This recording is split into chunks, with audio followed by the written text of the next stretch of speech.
Hola, esto es Aleaga Pesan Report desde La Habana, Cuba, un compendio de la política, la sociedad y la cultura cubana. Hoy es miércoles 8 de noviembre del año 2023 y abordaré mal y rápido dos temas.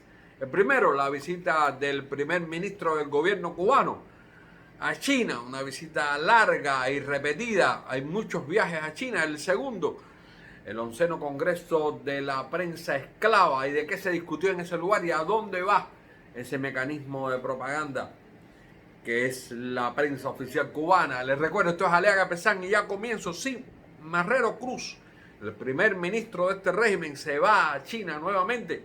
Está en China ya hace aproximadamente 4 días. Comenzó por participar en la feria de importación de Shanghai. No sé a qué iba allí porque él no vende nada, no produce nada, no se produce azúcar en Cuba, ya no se produce nada que se pueda decir que sea importante. No tiene dinero para pagar las cuentas que debe, de las guaguas Yutón todavía la están debiendo.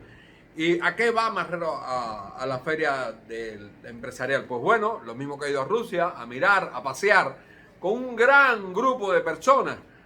Muchas personas viajan, pero no traen nada, no llevan nada. Un chiste del ambiente dice que si cada uno de estos viajeros trajera 2 bolsitas de leche, pues sin lugar a dudas ayudaríamos a resolver el problema de la leche de los niños en Cuba, pero no traen ni eso.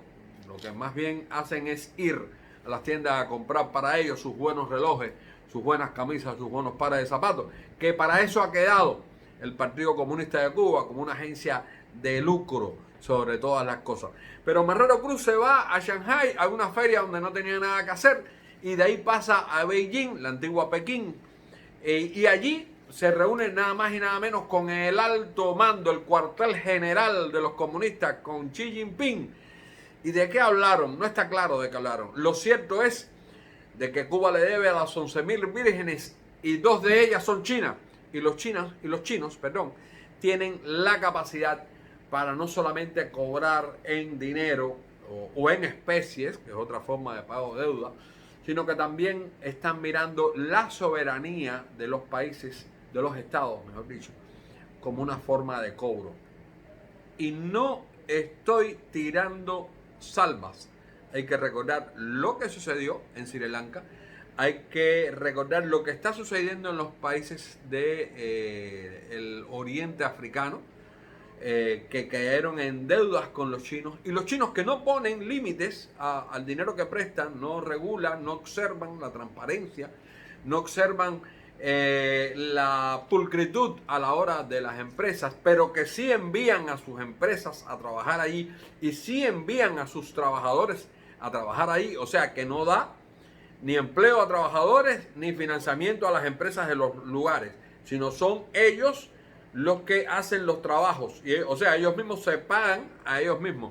También tienden a cobrar con soberanía y en América Latina no está tan ajeno. La América Latina, lo que está sucediendo en América Latina no es tan ajeno a este hecho. Observemos Argentina, Nicaragua, Ecuador, Perú, donde las empresas chinas están penetrando y donde el gobierno chino hace empréstitos y donde hasta el ejército chino, el ejército comunista chino, tiene una base como la que tiene al sur de la Argentina. A Cuba, pues bueno, a Cuba sabemos que le debemos la Yutón, que todavía no se ha pagado. Hace ahorita 20 años que le debe el dinero a la Yutón y no sé cuántas cosas más. Lo cierto es que lo más probable que se esté negociando ahí es parte de la soberanía cubana y debemos estar muy atentos porque esto es parte del meollo del arroz con pollo de lo que está sucediendo en la política exterior.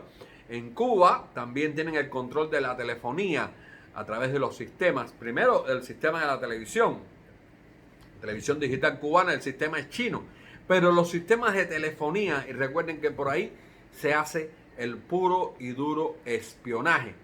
No contentos con eso, los chinos también están financiando y lo pongo entre comillas, modernización de la prensa cubana. Y lo pongo entre comillas porque la prensa cubana no se moderniza con tecnología, se moderniza con pensamiento.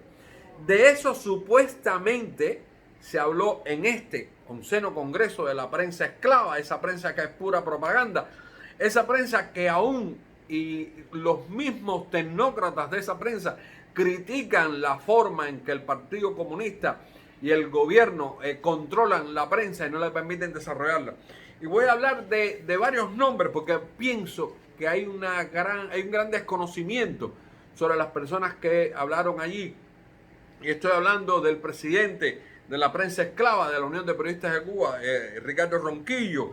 Estoy hablando de Ana Teresa Abadía, que por cierto hay muchas personas que malinterpretaron la intervención de Ana Teresa Abadía y lo consideraron como una perestroika, una renovación, un nuevo punto de vista. No, ella solamente fue una disciplinada tecnócrata del Partido Comunista que le dijo muy tecnocráticamente todos los problemas que tenía la prensa oficial cubana. Y entre ellos una de las frases memorables: en un sistema como el cubano, si se piensa que la prensa no es creíble, entonces esto conlleva a que el gobierno no es creíble. Una verdad como un templo, pero no piensen que lo hizo porque ella es renovadora ni es prodemocrática. No, ella es un anclaje del Partido Comunista, no solamente en la Facultad de Periodismo, sino también en el periodismo diario.